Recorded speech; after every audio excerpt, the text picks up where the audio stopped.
America ने खाड़ी में अब अपनी बड़ी सेना उतार दी है। ट्रंप ने यूएसएस जॉर्ज डब्ल्यू बुश खाड़ी में उतार दिया है।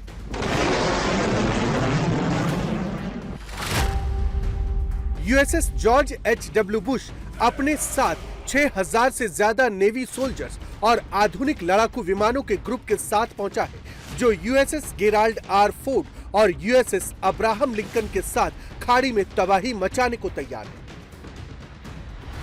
अमेरिकी एयरक्राफ्ट कैरियर की तैनाती ईरान के लिए खतरे की घंटी है।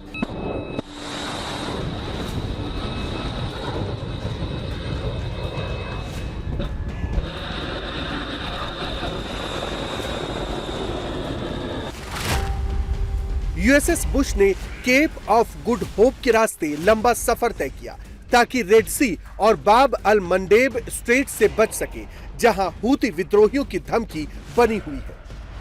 यूएसएस अब्राहम लिंकन अरब सागर में पहले से तैनात है। रेड सी क्षेत्र में यूएसएस गेराल्ड आर फोर्ड आ गया है और यूएसएस बुश भी पहुंच चुका है। तो क्या फिर से मिडिल ईस्ट में बमों की बारिश होगी?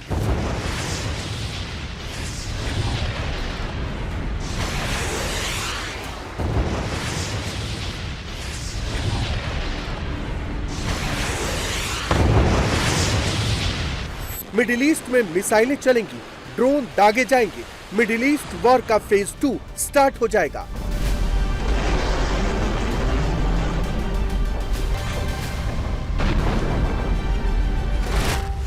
इस बार ईरान अमेरिका के बीच युद्ध कैसा होगा?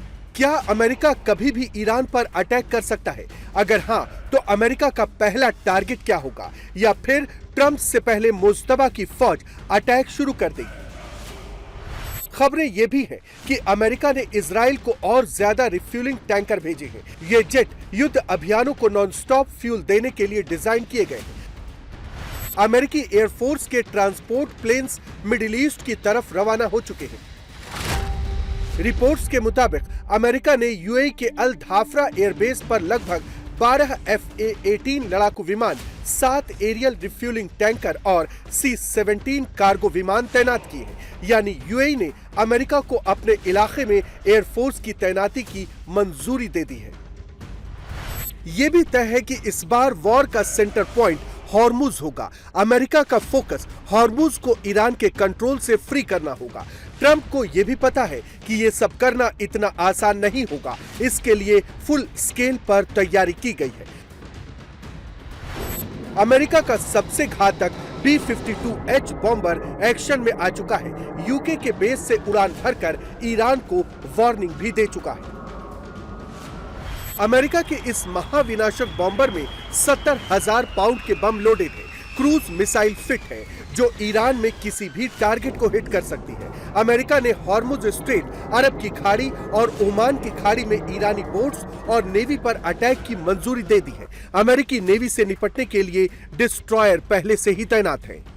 डोनाल्ड ट्रंप ने अमेरिकी सेना को यह अधिकार दिया है कि अगर कोई ईरानी नेवी पानी में बारूदी सुरंगें बिछाने की कोशिश करे या स्ट्रेट ऑफ हॉर्मुज से गुजरने में बाधा डाले तो उन्हें तबाह कर दिया जाए। हमारे कमांडर्स को स्पष्ट निर्देश दिए गए हैं।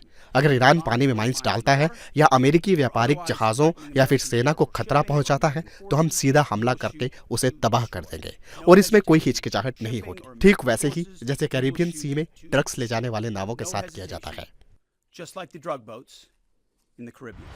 ट्रंप को पता है कि मुस्तफा अगर नहीं झुके, ईरान अगर नहीं माना, तो लड़ाई पहले से ज्यादा भीषण होगी। इसलिए अमेरिका की कोशिश इस बार जंग को पूरे मिडिल ईस्ट में फैलने से रोकना है और नेतन्याहू ने इसकी तैयारी पूरी कर ली है।